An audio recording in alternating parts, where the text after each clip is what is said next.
Welcome to Cartoonist Kayfabe. My name's Ed Piskor. I'm Jim Rugg. I'm Tom Sholey. We're going to take a look at MAUS, Volume 1 by Art Spiegelman. But first, Jimmy, what do you have?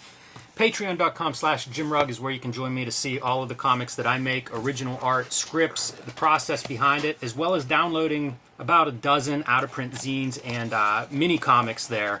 I'm showing off Octobriana, the world's first blacklight comic, because Stuart Ing Books is now selling these. It's probably one of the last places where you can find these things. So available in a very limited quantity. They bought out what was left at Ad House, and available now through Stuart Ing. So if you missed it the first time around, pick it up now. Otherwise, join me on patreon.com/JimRugg. And you say that like people are going to be able to spell that. That's like Stuart, STUARTNG. NG, yes. .com. Right. Okay.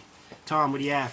I have Jack Kirby, The Epic Life of the King of Comics. It's the whole story of Jack Kirby's life and you know everything he created and every experience he had. I also have a companion work called Fantastic Four Grand Design. It's Marvel's answer to Watchmen. It's the complete story of the Fantastic Four, start to finish, everything you need to know. And I also have my own YouTube channel called Total Recall Show. And you can check out my Patreon. Go to patreon.com, search Tom Sholey to see comics I'm currently working on. Uncle Artie, I'm so sorry, man. But my comics celebrate vulgarity. Red Room Comics are in the wild. 4 issues out in the wild as we speak. Issue 4 of The Antisocial Network hit the stands first Wednesday of September. Murder on the Dark Web for Fun and Profit is the name of the game in the Red Room universe. Every issue that you get your hands on is completely self-contained, a complete story in each issue. And you can get these at your local comic shop, order them through Fantagraphics, or if you want to check them out before they hit paper, go to my Patreon, patreon.com/Ed Piskor, $3 for the archive there. We're working on the 6th issue on Patreon as we speak, the Rat Queens issue. My link tree in the description below this video will take you to all the places where you can get Red Room Comics. But fellas, we have to take a look at MAUS Volume 1. Long time coming. This is one of the kind of like 1986 Holy Trinity between Dark Knight Returns, Watchmen. MAUS would be included in that conversation. And you know what, man? It would be nice if we had a little bit more context to give this comic. If only... Let me help you out. Uncle Warren's in the house for the next week, ladies and gentlemen. You heard him on the radio. You seen him on the TV show. Happy to be here. I wanted to just give a little background on the history of World War II through funny animals. Real quick, in France, they had a double volume set of by Calvo and Dansette, and these are, to say they're Disney-esque is an understatement. Oh, wow. They are gorgeous. These are the first original printings. Wow. Warren, when did you say these come out? These came out late 1945. Okay. Oh, wow. So, and this is in the tradition of Aesop's fables. You go all the way back to Aesop's fables, metaphors for human foibles, as the case may be. This is, and I know that Spiegelman has seen this. Mm-hmm. This was the greatest piece done along these lines. But we also have to take into account what the Germans were doing at the time. And this was a piece of propaganda that was put out in the Netherlands. And it's all about the German Shepherd against, guess what, the British Bulldog. Matilda. And in here you see all of the members of the barnyard, and the rat is this big Jewish-nosed rat. And the booklet is about how Herder the dog defends the barnyard from the British, from the Russian bear, which is the bear in the background. You can see the bear and the French hen trying to go ahead and get into, and the British bulldog trying to get into into his little doggy thing. And then the bulldog comes out, and guess what? All those Jewish rats are coming in trying to steal all the food. And this image of the Jews as rats was used extensively in World War II propaganda throughout occupied Europe. So it wasn't just Germany. As you can see here, this was done in the Netherlands under German occupation. So there's this already a history of showing the Jews as vermin, mice, rats, they're bigger as the case may be, that Spiegelman is responding to. and absorbing some of this other material. So I wanted to let people know that it's not exactly unprecedented to have this kind of a metaphor in terms of using animals in this kind of a geopolitical social circumstance. If people dig MAUS, I would definitely encourage everybody to check out the Meta MAUS book as well. That's not just a cash grab. It's a very rich resource to give a lot of context for what Spiegelman pulled from in terms of aesthetics, in terms of metaphor. You discover some of the German propaganda films that were around before the war to just amp people up and get them excited about doing. And there's a famous scene of Jews in one of the ghettos, all right, all packed together, and then they had a pile of rats as cut Like in superimposed, on top of them. Right. But we should, it's a comic podcast, man, and we should get into MAUS. But one thing that's super important to realize is that comics they just don't come out of thin air, and good ideas percolate for some time. Right, and so here's an example of that long time percolation. So this is Funny Animals from Apex, and in here is his first go around for MAUS in 1972. So this is about 8 or 9 years before he shows up. He has it show up in Raw magazine, which we'll show in a second.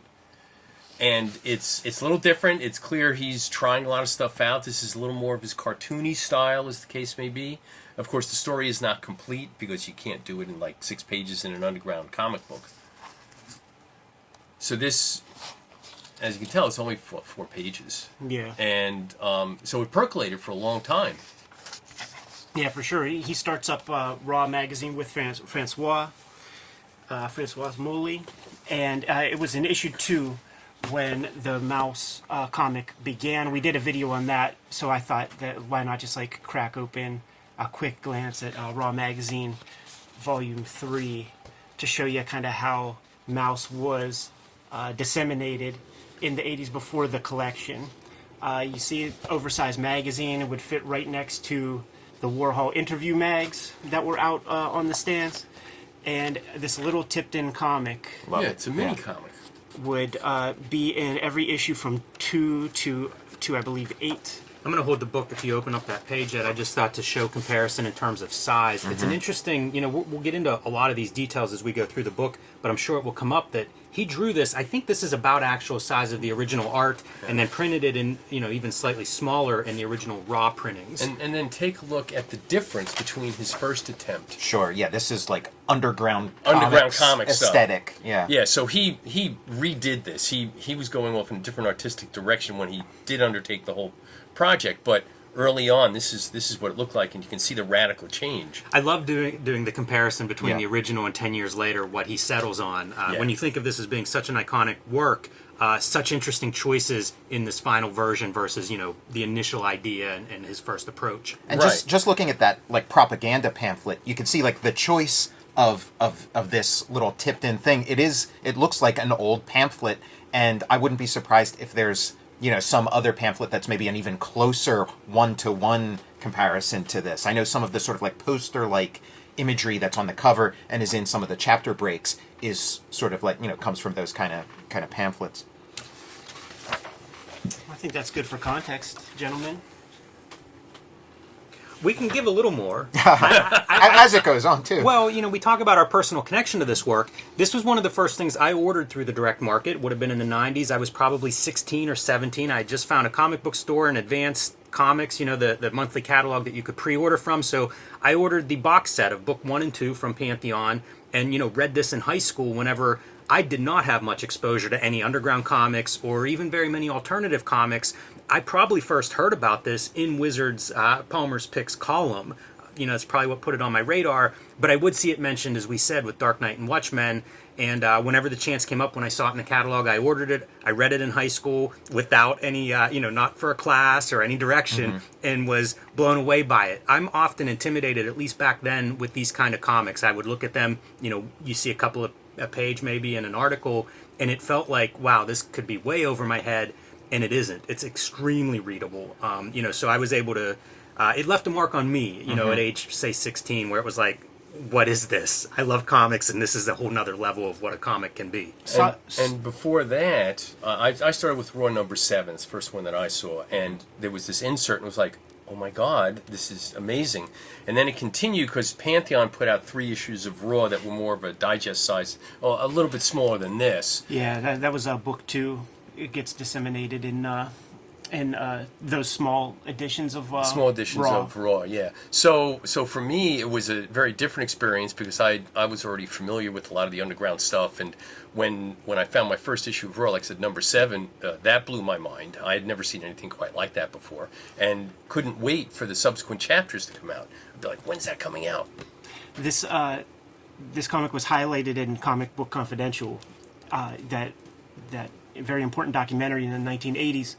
And this comic was in Walden Books. You know, I recognize it from the documentary, scooped this up at the Walden Books. Of course, this was alongside stuff like ElfQuest and Dungeons & Dragons modules. Yeah. I'm telling you, at that Walden Books in 1991, 1992, there wasn't even Watchmen or Dark Knight. Like, that 1986 thing came and went. Yes. And the comic stuff that would be in there would just be super weird stuff. So I actually completed the set in 5th grade in those like homeroom reading is fundamental, check the box, get your mom to pay, cut a check, you get your stuff.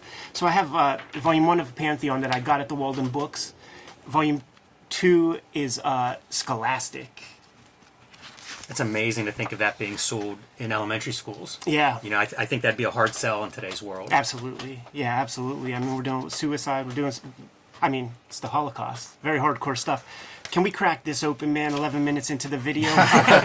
Volume 1, my father a 15-minute video. my father bleeds history. We have this opening sequence, man. This kind of prelude sequence, and this is the prelude. This is like every Howard Stern conversation on the radio about his mother. How she relates everything back to that moment, no matter whatever problem he was dealing with as a kid. Nothing is as bad as what they endured during World War II, of course, but he would always be reminded of such, and it looks like Art had that same kind of upbringing as per this 2-pager. Yeah, great context. You look at the choices he makes of how to tell this story, and they're so smart, and the bouncing back and forward in time, it kind of, has a very conversational thing, and even the sort of metatextual stuff of oh, don't tell that story in your book. I promise, Dad. I won't. Yeah, that stuff is great. So this volume is called My Father Bleeds History. When you crack open chapter 1 and you go to panel 1, I went out to see my father in Rego Park, however you say that. I hadn't seen him in a long time. We weren't that close. This struck me so powerfully because I can't think of Art Spiegelman, because of this book, I can't think of Art Spiegelman without thinking about his father. Yeah. So, it's this book, the function of this book for him personally is to build a bond or some kind of connection. And man, I don't know if he feels successful, but I can't associate Spiegelman without his dad. An interesting thing, this jacket he's wearing later, he gives it to Art. And I'm only noticing that now. And Art walks, he comes in with this trench coat and leaves wearing this kind of, George Costanza jacket. He builds a heck of a character in his dad. And you see some of the turmoil that he goes through in building that character because it does kind of inflect upon some of the, cruder stereotypes of... He notes that in the book. Exactly. Speaking more to that metatextual stuff, because it's almost like that's Spiegelman, putting it out there because he just imagined, like the critics are going to say something, so it's he's exploring that in the text, kind of still the thunder moment. I think that's the thing that artists often do. If they know there's going to be something that will be addressed by the critics, you address it yourself. That way you can sort of answer the critics before they have a chance to come into it. So it's pretty well done there. The stuff with the characterization of his dad, a lot of it I find through the dialogue. Yeah. Because it reads very clearly, but it also is such a rhythm of English as a second language for his father. And it really does create a good character, and it's part of what makes this such an easy read. There's never confusion over who's speaking. These relatively simple characters that you could possibly get confused by, but you never do. And I think the dialogue and Spiegelman's ability to capture his father's voice, maybe even caricature it a little bit for, clarity's sake, Sure. really helps in the reading experience. With that kind of patois of the English as second language, you're dealing with these MAUS characters. We're dealing with this very kind of like golden age, platinum age kind of comic strip style in a way, a Harriman kind of style. So you could even think in terms of Harriman, Crazy Cat kind of dialogue, certainly dialed back so that you could relate to it and read it as part of a greater narrative. But the art definitely strikes me as that kind of old school 1900s comic strip artwork. And also, if you notice a lot of a Crazy Cat, she actually sounds like she's Yiddish. All right, when you read the way she speaks, so there's a definite parallel there. And he talked about like how useful it was, like once he'd settled on this conceit of like the different animals and stuff, he said now he doesn't have to worry about drawing a likeness of his father at different ages, panel after panel, and then make sure he looks different from his cousin, and it saves you a lot of headaches, as an artist. You say that, and then I look at these pages, I'm just like, I just imagine so much toil. Sure. Going Well, he can into focus on these- other stuff. Imagine having to go in full detail. Oh, it doesn't really look like my dad. Oh, he doesn't quite look like Rudolph Valentino there. Yeah, so we just projected back in time, and this is a time before Art's dad met Art's mother. We're establishing Vladik as kind of a dude in society, man. Handsome guy, has some girlfriends. He's not necessarily feeling this one lady because her parents didn't have money for a dowry. Well, there's, again, it's like, what do you think of comics? It's kind of like, jokes or whatever. So it's like he's telling the story of his mother, and he's like, wait, that's not mom's name. Now, of course, it didn't really go down that way, but that is like a comic bit, to kind of get you into the rhythm of things. Yeah, he does a great job of simplifying probably all of these interactions and stories. And it comes across very quickly and easily, again, making the reading experience simple for anyone. But I think he does condense and simplify to do that, and you do get some moments of humor as a result. The whole choice to cross-cut, to have the auto-bio elements such a major part of it, it makes total sense. It's hard to imagine this work without that. Yeah. But also, that's not a given whenever you sit down and think, I'm going to tell my parents' story or my Right. father's story. You could easily just tell that without Art being a major character in this. I think that cross-cutting is a great choice because, again, it's one more entryway in, and it does help to offset some of the horrific parts of this story that would just be, man, it'd be tough to read if you didn't have some of that levity. Yeah, because you're reading this story, and it is kind of, it's like, interesting, and you're getting caught up in everybody's struggles, but then every so often you're kind of reminded, like, uh-oh, I know what's coming, some deep... The other part with his father's characterization is how resourceful he is. Yes. He's Yeah. building himself up as a businessman early on before there's trouble, but as we progress through the story and that trouble escalates, you get to see again and again just how resourceful his father is. Both Well- strong and, intelligent and able to kind of like Navigate those keep waters, going, man. keep pushing forward and using what he has to stay ahead. And the other thing is, it's really two stories. It's the story of his parents going through the Holocaust, and it's the story of his relationship with his parents and getting that story out.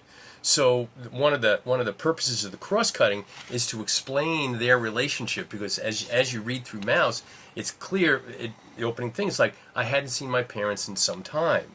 And so there's this other story going on there that's all about Spiegelman and his Holocaust survivor parents.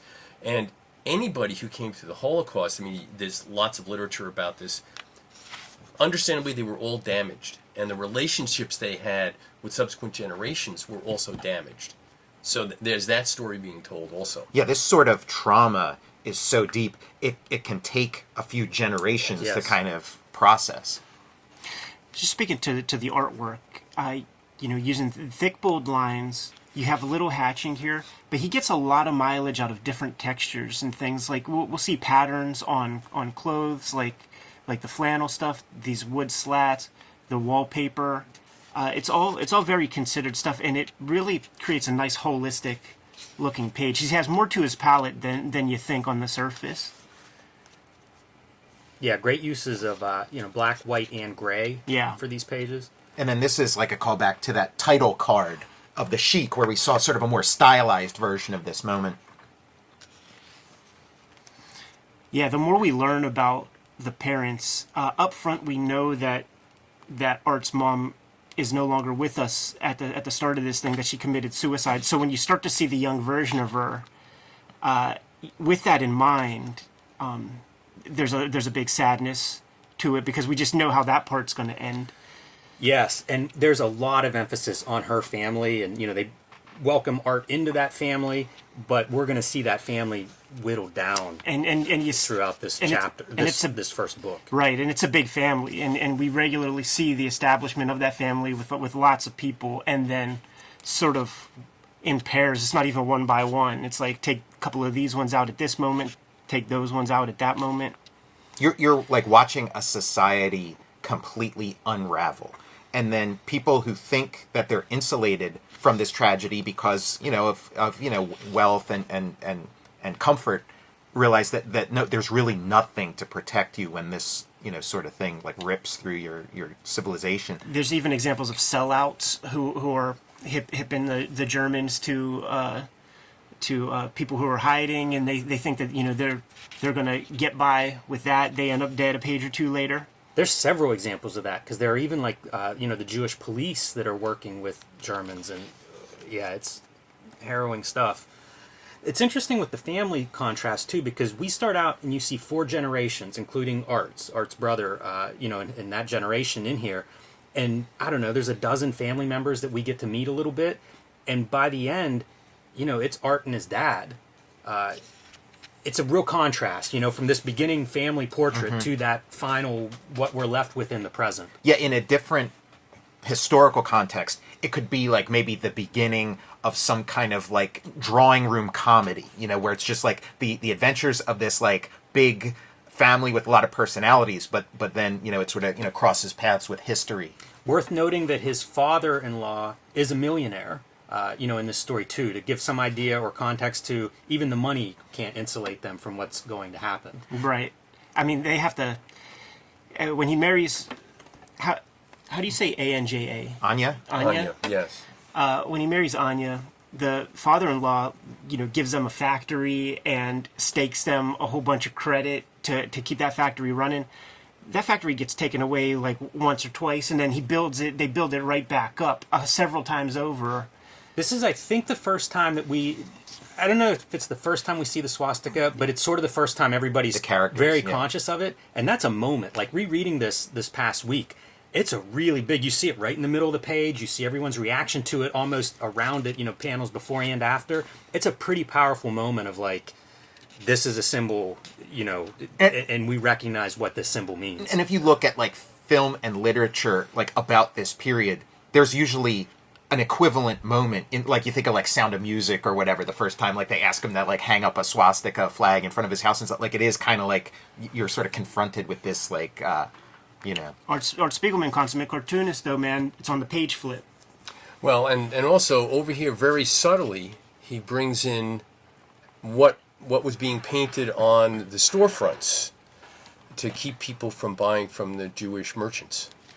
It's interesting that he never, in this 2-page spread where it really becomes prominent, we still don't see it without it being partially obscured everywhere, even in the fold on the flag. And notice it's like the moon in the sky or the sun in the sky. It just like overshadows everything. Taking his wife to the kind of a sanitarium. Which again, like, at first I was thinking, like, oh, this is, like, kind of like in the olden days, how they, sort of stigmatized mental illness and stuff, and they're going to put you away. But actually it seems more like, oh, no, you're going through a thing, and we're going to send you to a nice place where you can kind of, chill out for a little and work it through, and then come back. That's it's a little more enlightened. That's if you got a couple of dollars. Well, right, see, yes. I'm thinking it's like a European thing, where, like, you could do this now, too, You could definitely do it now, but... I got and have the state pay for it. If you're living in Denmark or something. I wonder what the moose is in. I think there was like Swedish were the moose. And in volume 2 he kind of talks about trying to figure out what kind of animal to assign to different things, and gets in a fight with his wife about how to portray the French. And of course, like, his solution's super obvious.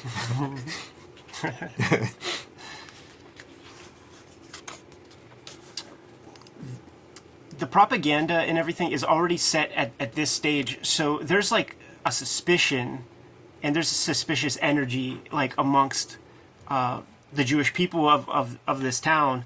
Anya saying something about the Polish people, you know, they don't like Jews, blah blah blah, but the pigs are the Poles, and this guy's like, I think of you as my family. She's like, oh, I'm not sorry, I didn't mean you, blah blah blah. But we're slowly seeing the paranoia increase more and more, and obviously very rightly so. It is a nuanced depiction of racism that could, you know, still stands today, where it's like, it's one thing to say something about a group, but then you know exceptions, right? You know the people you work with or your neighbors or whoever you know, and it's like, well, not that person. Well, I think that woman who's like their governess, who she says, hey, not me, I think later on she kind of like, you know, bites them in the ass and shows her true colors. Well, and that's what happened in Poland. To show you how bad it was, after the war, they still had anti-Semitic pogroms post-World War II. There were, out of 3 million, there were maybe 200,000 left, and they still wanted to get rid of whoever was there. And in this story, like early on, they talk about there's a pogrom coming through Germany. There's a pogrom coming through Europe, and so it's not like, oh, this is the first time this is happening. Like this had been like, you know, an ongoing thing that happened maybe like 20 years prior, and then maybe 20 years before that. Well, maybe throughout history. Right. Yeah. And just for the noobs out there, the modern day sequences kind of bookend the chapters more often than not. I think every time, but I'm just hedging my bets in real time here. It's amazing how dense these pages are too. Again, keeping in mind that I find this very readable. Yeah. You know, usually the density is something that turns me off, especially if there's a lot of words. Not so with this. Very easy to read. You know, like, this is where dialogue becomes very important, and you think about dialogue as opposed to the spoken word and the rhythm of dialogue, and then even, you know, iambic pentameter and just that flow. Spiegelman has that. He has that really nice rhythm and flow to the stuff that makes it that readable, that sort of, you're rewarded as you read. You're never going back. Even with the broken English of his dad, it's still very, very clear. Yes. This is a nice sequence, having dinner together and Art, you know, not liking the food or not eating it all or whatever. I feel like this is a conversation that people have heard a million times in a variety of contexts, you know. When I was a kid, it'd be like, think about the starving children that would be happy to have this food, that kind of thing. And, you know, I had, like, my grandparents lived through the Great Depression. Right. So this kind of preservation and saving things and not throwing things out or waste was a big thing from their point of view too, and it passes down. You know, at some point you lose that original source maybe, but it's been, you know, told to your parents and told to you and told to your children. It's kind of a neat context, I think, the conversations that they have like this. It builds the Vladik character for the ultimate climax that we're going to see in the last like 2 or 3 pages. The other contrast between, say, this scene and many scenes that unfold in this book is just the sense of starvation, that especially the Jews that are in hiding and they're going days without food and, you know, sneaking out at night to try to find anything to eat.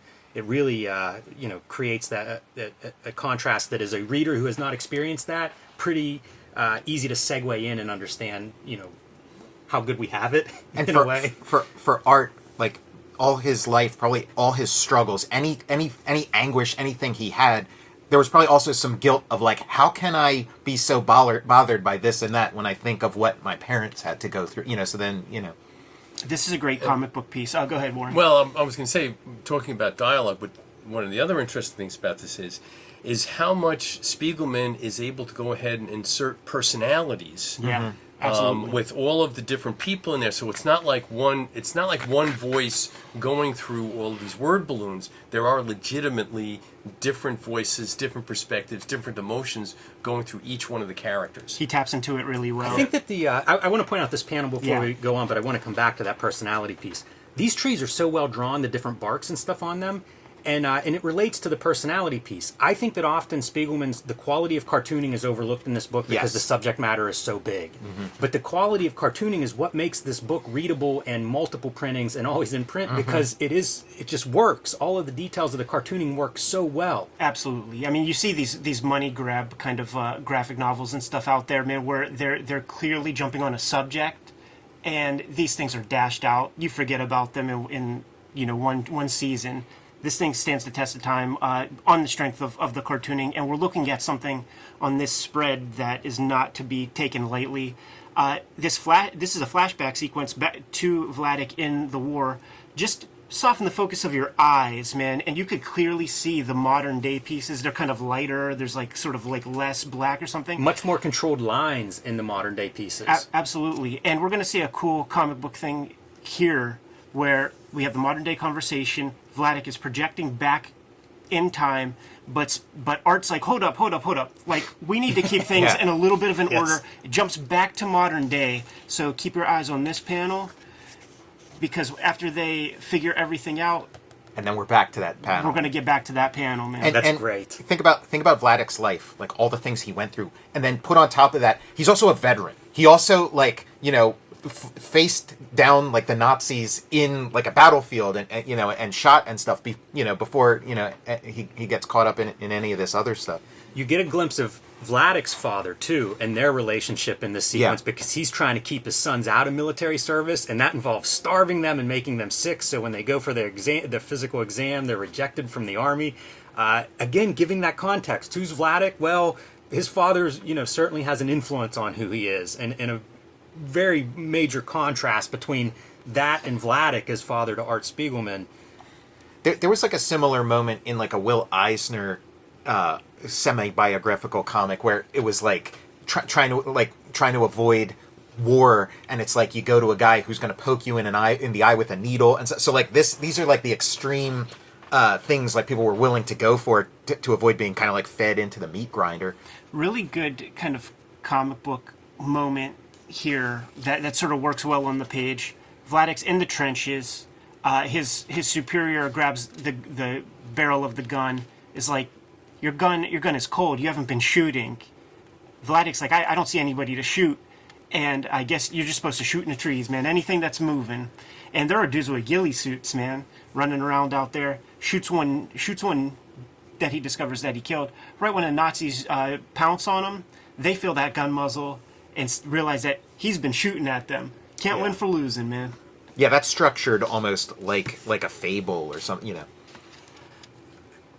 And then when he gets marched away, man, he's like marched past the guy that he definitely killed, man. So it's like, he killed somebody. One more of those traumas that you're just going to carry. Yeah. And actually, he was really lucky because there was a large number of Polish soldiers that were just killed outright.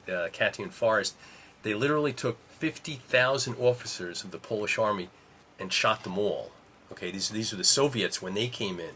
So the mere fact that he got as far as he did after being in combat against the Germans is a miracle in and of itself. Yeah, this kind of story, like, it's got all these moments where, like, he was this close to dying, and it's like, you only get this story because somebody, like, didn't die somewhere along the way. Like, the stories of all the people who were, like, lost along the way. So he's going to have that, and he's, like, the last man standing. There's multiple moments in this story where, like, a ghetto gets cleaned out, or some area gets completely, everybody's murdered, and he's, like, the one guy, and then he comes back and it's completely empty. So he's, like, among, like, the handful who can tell this story. Have you ever seen more evil-looking cats, man? Well, yeah, that's what I was thinking, like, with the cartooning of the different animals and stuff. And it's like, you think about cats, like, everybody loves cats. They're so cute and cuddly, but in the context of sort of like a Tom and Jerry kind of thing, the cat is the thing that's looking to kill the mouse.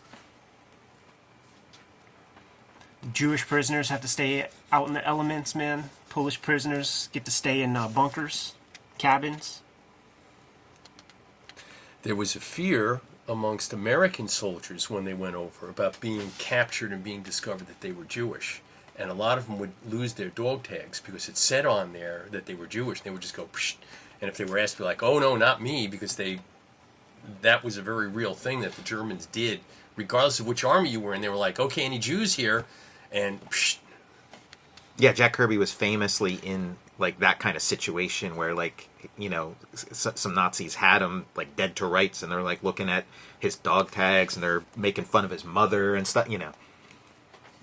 And we'll see Vladik, trying to pass a couple of times in this book. And in here, like the conceit, they add like little masks, Right. you know, to kind of like, okay, Yeah, it's I'm a great pig visual now. device. Yeah. And there's some cool storytelling pieces to go along with that, because you'll see a face cropped when when Vladik is suspicious of the guy, Yes. and then the character steps more into frame, and then you see the mask. I might not pick that out as we go through, but you know, it'll show up. It's neat, the conflict between him and his father in terms of the storytelling. Whenever his dad jumps around and Art tries to keep him on like a linear progression, it reminds me of a little bit of How to Make Comics, how to tell Sure. a story, and it's one more of those conflicts between father and son. Yeah. Sure. And the comics seem like such a perfect medium to communicate this kind of like big, thing that you're trying to get, describe the Holocaust. And like comics seem kind of perfect because you got diagrams, you got like I could imagine like the challenge of communicating this kind of information in a different form. This is one of those choices, whether to go to a different work assignment or Yes. stay where you're at. Yeah. And that speaks to that, what you said a minute ago, Tom, about, several times he kind of makes the right choice, or he, Yeah. one group that he chooses not to stay with or to go with, and, the other group gets wiped out. And he talks about, I don't know what happened to those guys. And it reminds me of that over and over in this story as he gets separated from loved ones or from people that he's with for a few pages or a scene. And then it's like, who knows what happened to those people? And sometimes he makes the wrong choice. Sometimes, he has to make a million choices, and he regrets, some of them too. Here he's getting released from the POW work camp. well, and also look at, all of a sudden silhouettes come in that weren't there before. There's this darkness to what it is that's going on that is there on the page, because he's elected not to give any detail. It's just blackness. And these are the guys that he doesn't know, Right. what's happening to those fellas. And We've seen this composition in that very first Funny Animals MAUS image. And I guess it's probably in volume 2, where we see them behind the barbed wire that's reminiscent to that Funny Animals comic. And here he's on a train where he doesn't know where he's going, so that blackness is kind of emphasizing the uncertainty of the circumstance. This whole book does a good job of that unknown part, because essentially every page turn is unknown, what their future is, and it certainly adds to the dread, to the atmosphere of this whole story. That unknown future is just, it's brutal. The one thing that we do know about the character is that he makes it, and that's the only thing we have to sort of hang our hats on as we go through this stuff. Like, we flip the page, this guy's supposed to be heading home. Guess what? He's in a train, and that train did not stop in the town that he was supposed to stop at, and it was this real kind of catch-22, gross thing that was done, where that train's going to let them out in a place where some sort of like Red Cross, like some sort of Geneva Convention type shit doesn't apply. So, Well, he says that this last panel says it all. yeah. Polish army people were treated one way. Jews, regardless if you were in the Polish army, were treated another. Yeah, and that specific piece about you could just be killed in the street, Yeah. we'll see it too. It's like show and tell. You're seeing it here. There'll be a couple of examples of either Germans or Poles who they almost just kill the Jews as like a daily action. I think there's one character in particular that they describe that way. Every day he tries to kill a Jew. Getting on to the microscopic level, some of the details just explains like the horrid kind of conditions. All he did was step outside to relieve himself, and they shot at him. So now he has to basically, shits where he sleeps, kind of thing. Yeah, there's your contrast too between the light color of the present day and that dark flashback. Yeah, he seems to amp that up whenever those kind of situations happen in the comic. Speaking to his resourcefulness, man, he made a couple of deals, did a couple of things, was able to bring some goodies home to his wife, like consummate like provider, man, no matter what. That's some real man stuff right there. Here goes our disguises.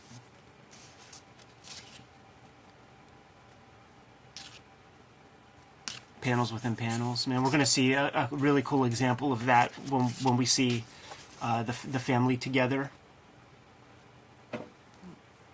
That's Art Spiegelman's big brother that he never got to meet. Mm-hmm. We're going to Yeah, find out his fate. That's like just, such a tragic, tragedy on top of tragedy. But yeah, that sort of like, he calls him like his ghost brother or something. And here's that jacket coming back.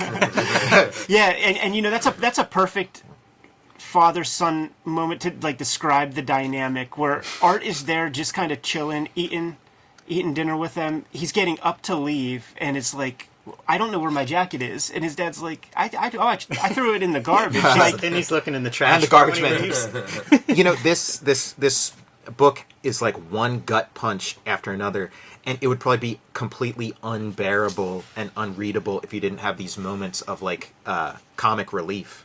it's a real odd couple. Yeah, I mean, it sells the dad as a character, and I think the culmination of all of that is so important for like that last little fucking gut punch that Art leaves us with. Yeah, no, I didn't think of it that way in terms of like the structure and that being kind of like the payoff. But yeah, you're absolutely right.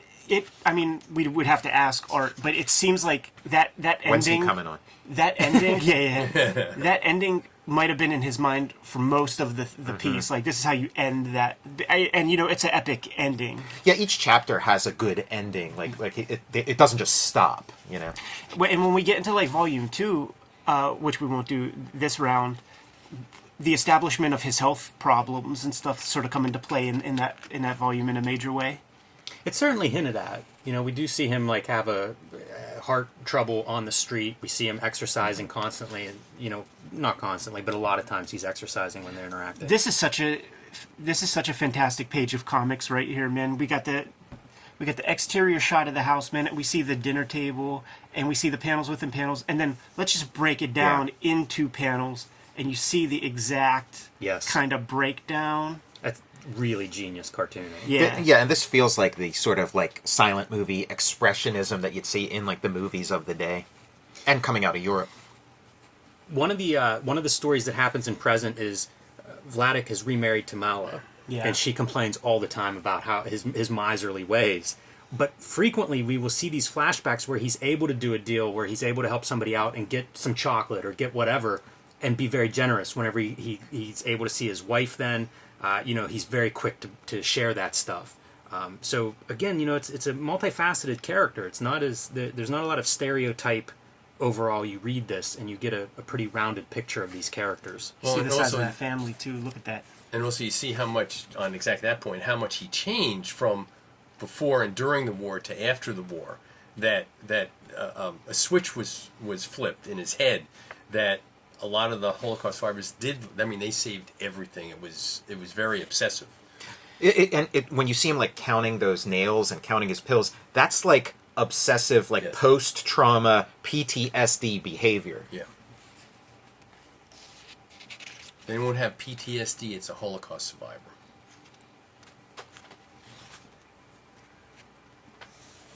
Yeah, it's hard to imagine how you could avoid it. Like, just reading this book makes me feel anxious. Yeah.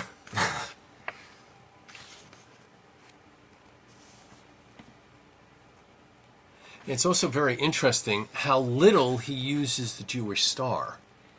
Yeah, used here as almost like panel device spotlight. Of like, totally. Here's a Jew out in public, and this is the spotlight shape to let you know that we recognize him. And this is only the second Jewish star we've seen. The first one being the painted on the side of the store to store, discourage right. business. This is another. I mean, every page is kind of a brutal scene, but this is awful. Well, and you can see they all have their Jewish stars right there. Left up there for like a week or something. This would be very hard to take too if you were drawing if it it was human beings. Yeah. The sort of cartooning is almost like a mercy for the reader. The sort of animal the ghost depictions and effect stuff of just having that linger, again a generation later. I saw a dude get his leg broken once, and that freaked me out, man. I can't imagine seeing something like that.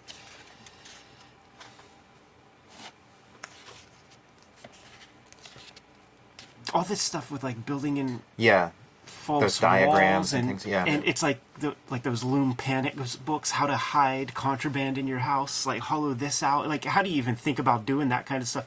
And when I see this, it's like I think like, how do they get fooled? You know, like if you see a roof this long and then you see a room this big, like there's no 2 and 2. Yeah, we'll see a few of those diagrams, and some of them do seem convincing. You know, there's one that's going to be in a coal bin, and that's kind of perfect, and compared to some of the others that we see.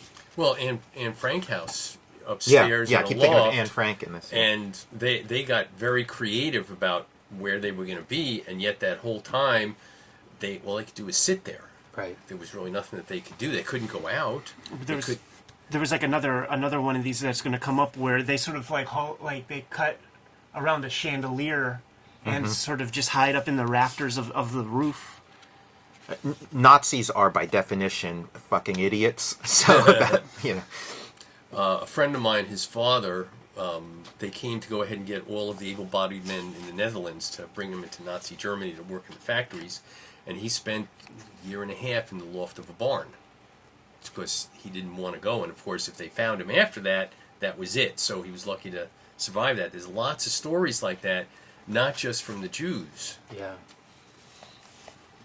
When we left chapter 4, there was like Mala, Vladik's current wife, at her wit's end. You could Art bears the brunt of all of it, but he's that consummate cartoonist that isn't going to be getting involved in anybody's bullshit. I gotta go home and draw. Let Dad vent, let Mala vent, completely stay out of it. But we're establishing like how nuts Vladik makes her, so that when we start off chapter 5, man, right, 7 a.m.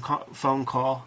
And one of the subplots for the present day is he's looking for his mother's diaries. Yes, and part of the conversation with Mala there, is just trying to find him because his dad's not producing them. That coffee looks really good. Yes, and, I like in a that story sequence. where you're seeing deprivation and starvation and stuff, and then this like nice little breakfast in bed kind of situation. Yeah, the thing with Vladik in those diaries, like for like 3 chapters, he talks. Oh, I don't know where they are. Like, yeah, I don't know. Look around. And then obviously the ultimate gut punch will commence at the end. Yeah, here's him counting out the nails. Yeah, being quiet, being a little bit. Yeah, and so his, he's extra heightened because he's just been sort of like triggered by finding this. So like his PTSD stuff is like at a 10 now. Yeah, and finding this is an early Art Spiegelman strip about his mother. Yeah, which is a really his dad smart, finds and reads. interesting inclusion in the like so great. Really a genius thing. And then having photos and. It's another piece of that just exceptional cartooning. Yeah. And a harrowing story. This is his mother's suicide being told in comics. Which again, keep in mind for those missing diaries. All right. Mm-hmm. Yeah, it's all in the service of I meant narrative. to make note in the beginning, this book is dedicated to Anya, to Art's mother, and it's just like every single page of this book is important to the effect that you get reading it. Yeah, and there he has like his ghost brother, and then there's almost like a ghost book. There's a companion book to this, which would be Anya's side of the story, which just didn't survive.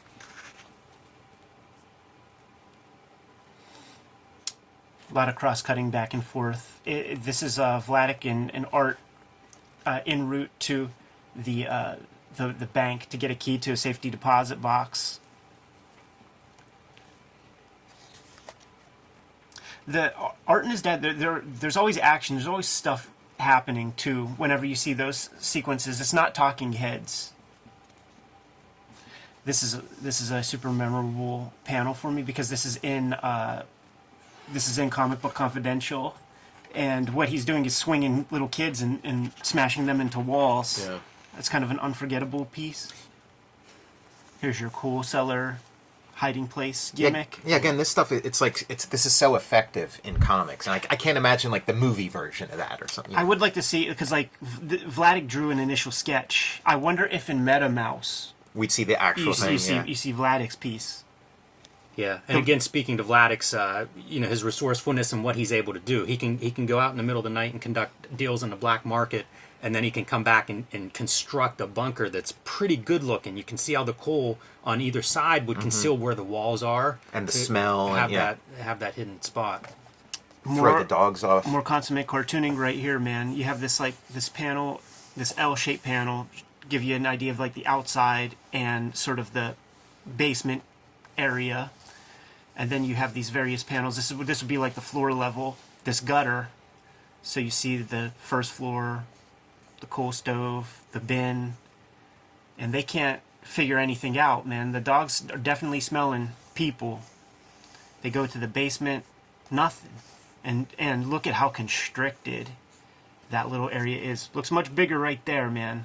But you got a lot of bodies in there. This is probably a dumb comment, but these dogs remind me a lot of Brian Ralph's Cave-In with some of the mark making. Another diagram of another hiding spot that they constructed, and that's one of those false walls, Warren, that feels like you could figure that out. You think? Sometimes they did. Yeah, sure. And this is one of those sellout guys, man. You know, some dudes floating around in their house. Probably, I mean, who knows what the heck the guy's looking for, but they pounce on him. And one of the family members has the right idea. We gotta Fucking kill this guy. Yeah, we gotta waste this dude, man. But So sad to think that that's right. yeah, that's the you know correct that's the decision. move. Yeah. It would have saved some of them. Yeah. And don't you just, when you see this, you just want to fucking kick that dude in the head. Ugh. Like, this is a brutal panel to me, man. And there are examples of that throughout history, too. Oh, yeah. Yeah. And as we are going, like, the body count is just increasing. The family is getting whittled down more and more and more.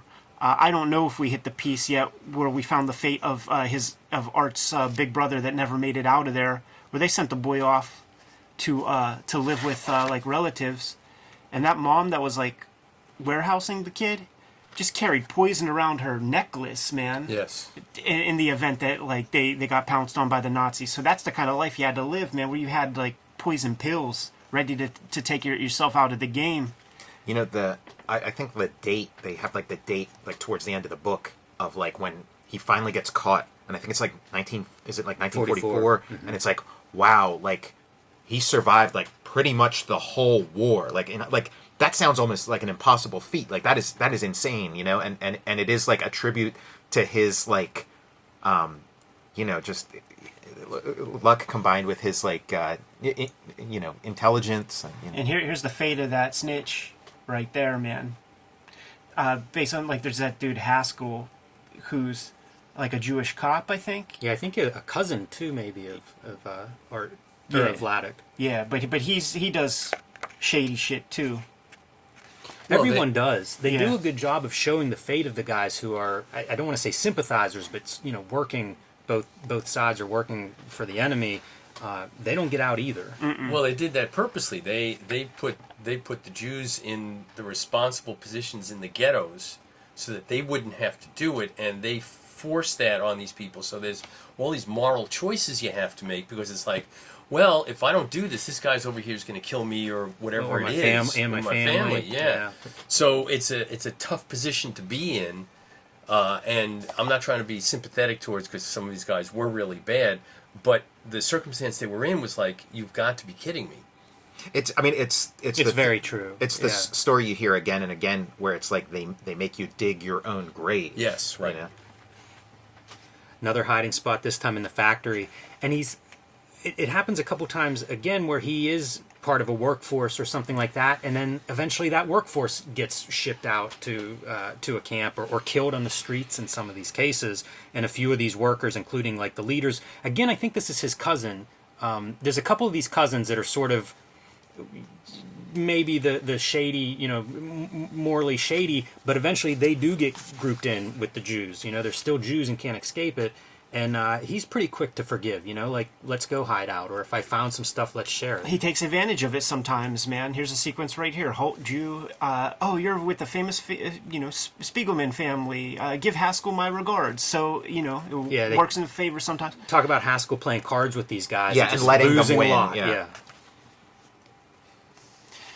How about that mouse metaphor? When you see these like little mouse holes on the side of the walls, man, it works a little extra there.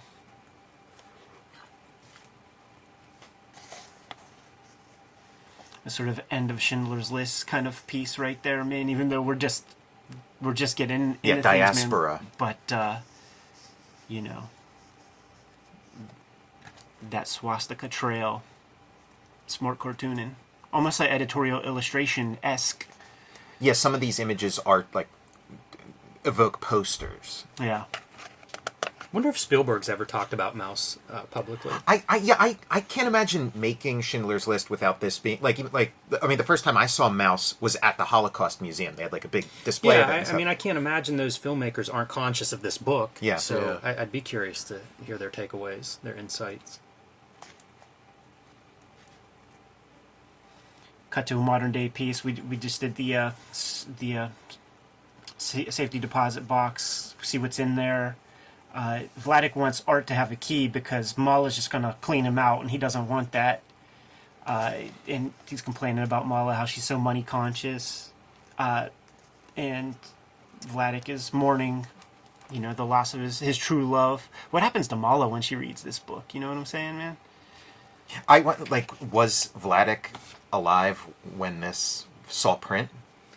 I have no idea. I don't know. I mean, they talk about, like, if you have a novelist in the family, or if you have a writer in the family, it's like having, like, you know, a double agent or something. Like, they're spilling all the beans, you know? And from Mala's point of view, it's not like Vladik's painted as a saint. You know, there are definitely some warts on his character. Yeah, he seemes like he probably would be difficult to live with. And these seem like pretty normal, you know, couples who've been together forever, kind of, like, usually end up in this kind of, like, stalemate. Well, and a lot of, like, my grandparents' generation, okay, the same age as these people, that even though it was clear by the time my grandparents were in their 60s they shouldn't have been together, they stayed together. And so there was this animosity grows over the years in those kinds of relationships. A lot of 4-tier, like sort of 8-panel grid, something that we didn't make mention of through most of the thing. But you're able to get a lot of story in there and create like a lot of rhythmic beats with that sort of structure. And Mala's got PTSD too. She had her version of these experiences too. So you know. They knew each other before the war, right? Yeah. Yes. Wow. Yeah, I mean, you could have done a version of this story from her point of view. And so whatever your like personal gripes with each other might be in your relationship, you have this like deep shared bond of this sort of like common tragedy, this common trauma. Do you guys know what he drew this with? He describes it as stationary supplies. Yeah, drawn on man. typing It paper with reminded like a me Bic of, like, pen or something. Okay, I was thinking Like like the a Coke fountain pen. pen maybe. Every now and then you'll see sort of like these little extra at the ends, and that's what I was thinking of. But You see other stuff there too with that little like dot at the tip that makes it feel like just like a cheap flare pen or something. We should know the answer, but yeah, like I just remember the quote that Spiegelman gives of like stationary supply, and he's using like whiteout and typing paper, and you know, I always pictured a Bic pen, you know, just whatever pen you have handy, and drawn at size. Like this is the size it's drawn at pretty much. This is the sequence where Vladik is saving wires and all kinds of, you know, as Art's looking around for these diaries, he's finding like menus to Chinese restaurants That aren't open anymore. right, and you know, old calendars and shit like that. That whole hoarding thing that got beaten into you because of what it is you just went through. Absolutely. Yeah, that's how my grandparents were. showing him a few of the early pages here. You know what he's starting to put together with this, and he says that this is great. People will be interested in this. You'll be Walt Disney. Yeah, he's a famous such a great cartoonist. piece. And Walt's just like, where is it? What cartoonist could you know? Yes. Like Walt Disney? Yes, Walt Disney. You know, Another and- famous mouse. I wonder if he's showing them the sketches for like the 1972 or whatever, you know, that Funny Animals magazine version. Yeah, well, it would be like, oh, what famous cartoonist do you know? Stan Lee! You'll be like Stan Lee! Totally.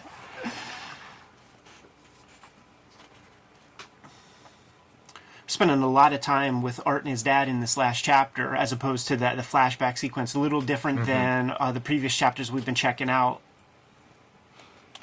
Well, setting things up, right? That's goddamn right. But, you know, we'll go back before long.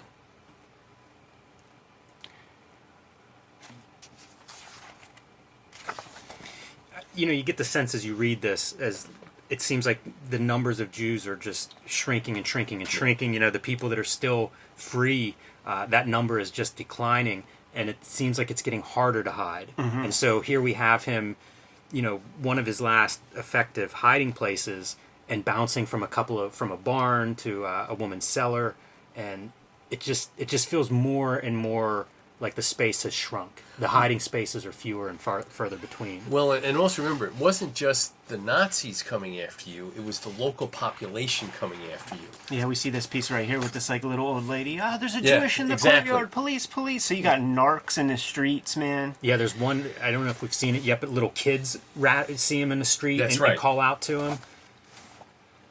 Okay, here's that one sequence, man, where guys tailing him. Vladik is out there, and there's this guy, and you see the guy Yes. like cropped at the panel, questioning him. I thought you were a Jew, and then you see that he has a mask on as well. Really well laid out sequence right there.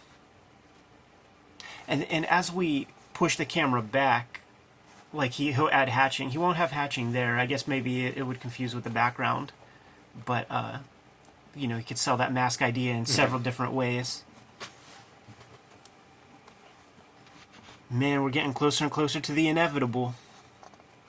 Was there like a gap? Like, what was the gap like between Volume 1 and Volume 2? A while. Yeah. I think 92 or 91 is when Volume 2 is published. Oh, okay. But I think, you know, it's serialized in those later raw. Right, so there were, But there they, were I don't think they don't start until the 90s. Okay. yeah, those three Pantheon, because there were the three There's one Pantheon right raw there. volumes. Yeah, what's the date? Oh yeah, this thing is cut weird. Is that that way, or is that your copy? It's published in 1990. It's my copy, but I bought it this way with like the straight cut. I have no idea how that happened. Well, because, I'm just thinking, like, the way this ends, like, could be the end. It's like, you know, okay, It really it's could. over, you know? It would be awful if you picked this up in like 1987 and read it, because I mean, it's a tough ending.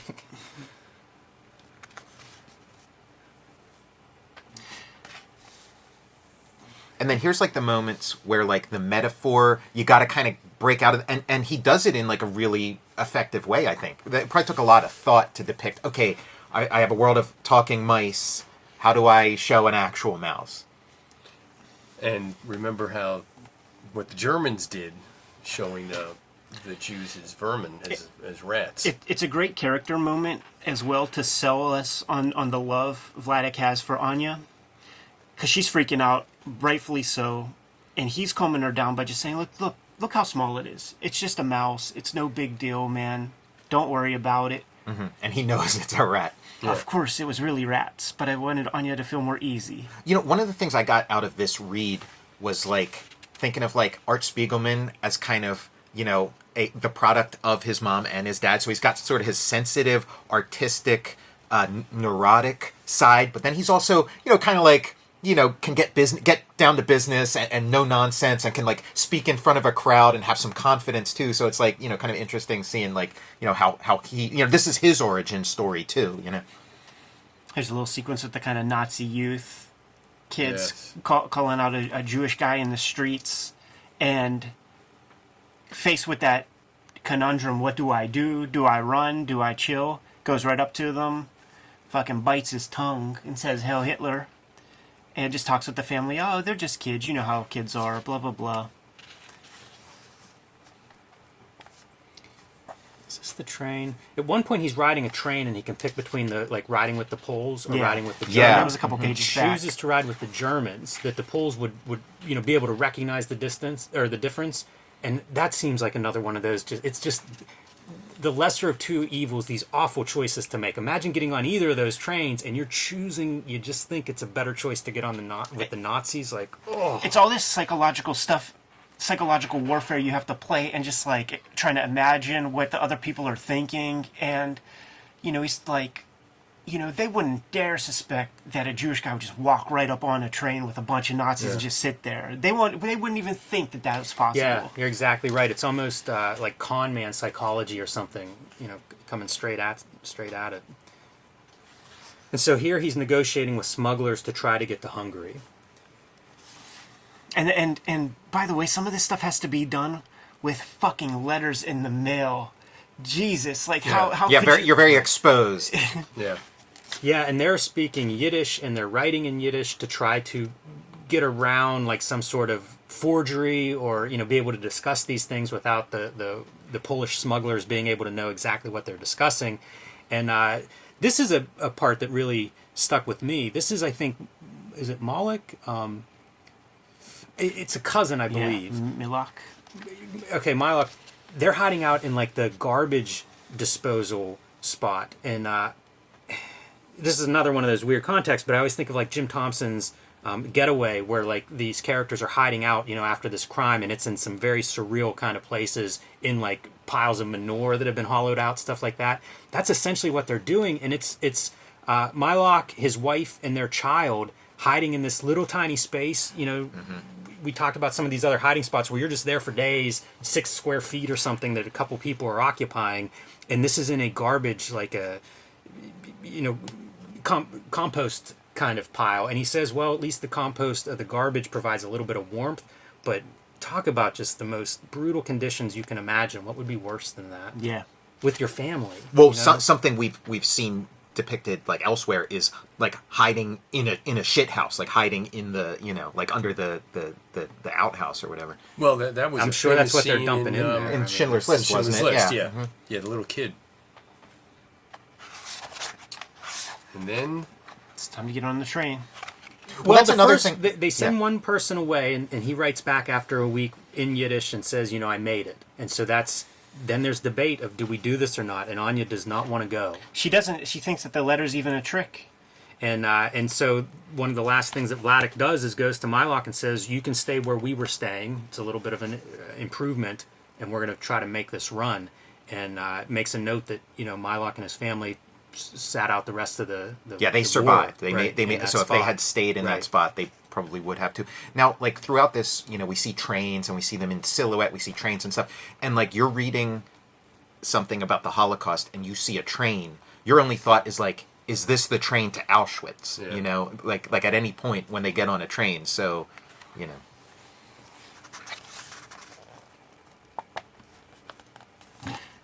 I was reading about how that stuff worked too. Like how do you convince tens of thousands, hundreds of thousands of people to like get on this train to go there? And all these promises were made about like, you're gonna go here, you're gonna be with your family, like this is gonna happen, that's gonna happen, and of course those tracks led straight here, and that's the end of the road for lots and lots of people. Well, also what they did is they would round people up like midnight or 2 in the morning, and so they're disoriented.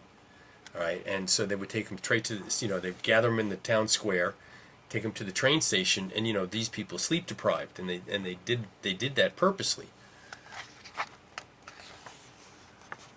So this is the last kind of piece we see from the flashback sequence, man, with the famous front gates of Auschwitz. I hate to point it out, but I'm always impressed by Spiegelman's art making. And if he is using, regular pens and crappy paper and stuff, it's all the more impressive to me that he's able to get the range of textures and values that he does throughout this book. And as horrible as this moment is, he certainly renders it nicely. When you see this, like, you could see how, like, Joe Sacco would be an evolution of this kind of style, like, just like a more measured and kind of compulsive version of like putting grays down on the page. And well, it's like it's 1986, and it's like, do you want to be the guy doing Batman? Do you want to be the guy doing Watchmen, or do you want to be the guy doing MAUS? Like you're choosing your career going forward, looking at like what's shown as like the high art, and it's like those other two seem pretty silly, in comparison. They certainly do. There's another component to consider there when you think of how Alan Moore ends with DC, right? Like he does this perennial seller and yet doesn't have control over it. And Frank Miller's back there doing Batman, Dark Knight 27 with, other people ghost writing it and stuff today. Yeah. You showed Raw magazine with the tipped in mini comic, and the one thing that came to mind was Frank Miller's Batman the Master Race with tipped in mini comics. Talk about Goofus and Gallant. Here's the climax of this book, man. Probably of a book full of heartbreaking things. Here's one of the most heartbreaking pieces, man. As Art is just tearing his dad's house apart, looking for these damn diaries. Finally, the dad, Vladik, just matter-of-factly is talking. It just says that, oh yeah, I destroyed those things. Right. Burned them. Yeah, it's a shame that nobody came looking for them before. He said, almost like puts the onus on the boy. Like, it's your fault that I burnt these things, man. Yeah, it's really painful. And, read this a bunch of times. And, this time, I really identified with Vladik throwing them away. Because it's of course he threw them away. It's this, painful thing he has in his house. And, in a bad moment, he just had to get it out of there. On the director's commentary track, Criterion Collection version of the Crumb documentary, it's Terry Zwigoff and Roger Ebert doing the commentary track. And Zwigoff mentions, at the very end of the movie, when you see the kind of where are they now pieces, man, Charles Crumb commits suicide. Throughout the documentary beforehand, you just see, dozens and dozens of those arcade comics that they drew as kids, those funny animal things, just stacks of them, and Crumb has a bunch, and he's showing them off. Well, Crumb just borrowed those from Charles when they went to go visit him, had to give those back. Okay. And as Zwigoff mentions, during that part of mentioning the suicide, that when Charles died and Robert got word that he died, he sort of ran to Philadelphia to try to get his hands on those things. By the time he got to Philly, the mother destroyed all of those arcade comics. Vladik is such a cool customer through all, really keeps his head together. But then you see that, the Hell Planet comic, and you see him completely melt, completely break down. So, It's note on the Hell Planet story is that his mother commits suicide, I think it's about 25 years after surviving the Holocaust. And no note. They say that a couple of times. And that's what those diaries might have been. They might have been some insight into what she was going through and thinking and stuff. So he calls him a murderer, and so we're sort of left to make a connection between these Nazis who incinerated human beings, and then he sort of all sorts of people were lost, all sorts of things were lost, and this was this book was one of the casualties. There's a kind of a, I'm not going to use any wrestling metaphors, but it's tough. Basically, he in the Prisoner on Hell Planet comic, he calls his mother a murderer at the very end of that you strip. murdered me and pinned me to take the blame. Or whatever. Yeah. And then the last word is him. He's calling his dad a murderer. So there's some duality there. Cartoonist, whatever. You're a bibliophile. And bibliophiles seem to impart a lot of love, and books are your friends, and things like that. This love of books. So he's kind of Yeah, and just a record of that mom, man. Great comic, tough one to read. Mm-hmm. Oh yes. Pretty brutal, but extremely well executed. Tough to read emotionally. Yeah. But I would encourage anybody watching that hasn't read this to give it a read. Yeah, you have to. It's It's one of those required high-points in reading. comics. You have And, to. You're not going to understand anything if you don't read this. And just on the back, man, Jules Pfeiffer quote, Esquire, Washington Post, Newsweek, man, just to sell you on the fact that, This was big. Yeah. It made me think, whenever you say this first volume was published in 86, you think about the black and white explosion, you think about the Turtles being sort of the funny animal comics of the 80s, and weirdly, there are aesthetic similarities here. We have cartoon animal characters, we have the black and white comics, the miles in between these two things, but what a weird time for comics, the 80s. Oh yes. A lot of range. Well, fellas, there's no final words, man. We'll get to getting. Kayfabers, like, follow, subscribe to the YouTube channel. Hit the bell. We'll notify you when new vids are available. Jimmy, what's out there? Join me on patreon.com/JimRug, where you can download out-of-print zines and mini comics. You can see my original art, scripts, process of how I make the comics that I make on patreon.com/JimRug. Art Spiegelman pretty clearly, has stated he is not a Jack Kirby fan. But in spite of that, check out Jack Kirby, The Epic Life of the King of Comics. And I'm sure he wouldn't like my comic, Red Room. Red Room, Murder on the Dark Web for Fun and Profit. Check out the comics by way of the links in my link tree. You can go to the Fantagraphics website to scoop them up. Go to your local comic shop, scoop them up, man. They come out every month. Issue 4 coming out beginning of September. Or you can hit up my Patreon for $3 to read the comics before they hit paper. And we're into the 6th issue of Red Room on the Patreon as we speak. Warren, do you have anything you want to promote? Yes, Small Press Expo is coming up September 18th, all virtual, www.smallpressexpo.com. What else we have, Jim? We're going to have programming, and the Ignatz Awards will be done virtually. What else we have, Jimmy? Subscribe to the Cartoonist Kayfabe e-newsletter at the links below this video. You can also find Cartoonist Kayfabe t-shirts and merchandise at the links below this video. Give them those marching orders, man. We're going to be on our way. Read more comics.